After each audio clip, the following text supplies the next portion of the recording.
our partners such as CRU and our SAGAs, Women Enterprise Fund and Uwezo. Ladies and gentlemen, I'll keep it quick. DG of NYS, thank you for always hosting us. I'll keep it short and quick. First, to thank the caucus of the elected 23 members of parliament who, and I repeat 1,000 times every time I have the opportunity to say, that these are the real fighters. Vying against men is very difficult, and flowing men in a contest is not easy. So they are the trailblazers, and they are the example of what women can do. I also want to say to Alice, you are in the ministry that is fully led by women. Our cabinet secretary is a woman, I am a woman, our 2 PSs are women, and you can see the DG of NYS is a woman. So we are very women-oriented, and we are not apologetic for it.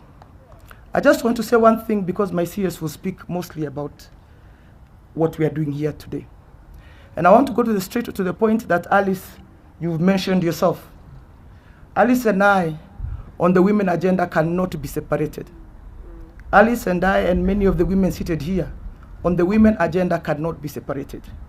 And I want to say this categorically as the position that I am gifted to be in, but as a woman who has fought for rights of women for many years, that whatever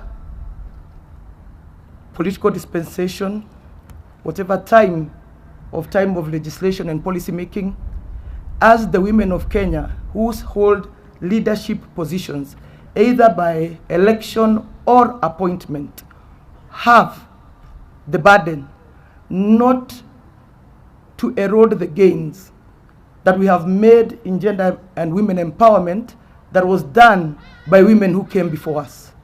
We must stand tall and proud, like the women that I always mention: Phoebe Asio, Edgar Shukia, Grace Anyango, is she? The one who was the first woman in Onyango.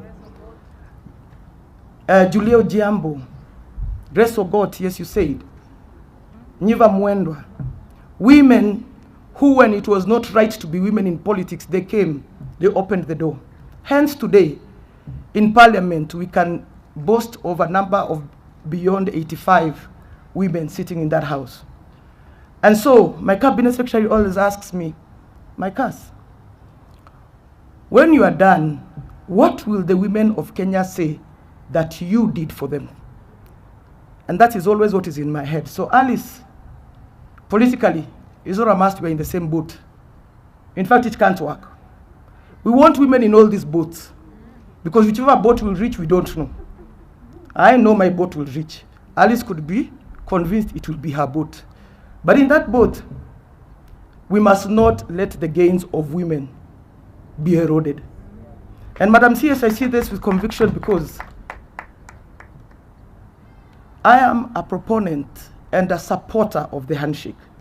And the main reason why this handshake was important for Kenyans, and people forget, is because men always show us that when it comes to their political interests, they will come together. So even us, Alice, when it comes to the interests of women, we must always come together. This ministry is open to work for women. We will continue working with you. But let us always remember that we have a duty to uphold the gains women have made. And so, we have worked together through the leadership of the CS what we want to see in the BBI. And we are going to say this openly. With the support of all the women, as I said, irrespective of which boat you are currently in, we want to see the gains of women in the BBI not only maintained, but enhanced. Madam CS, karibu. I've done what you can't do because you are not a former politician. But Madam CS, thank you for supporting women leadership and for quickly becoming agenda expert in the few time that we have been a cabinet secretary. Karibu, Madam CS. Thank you.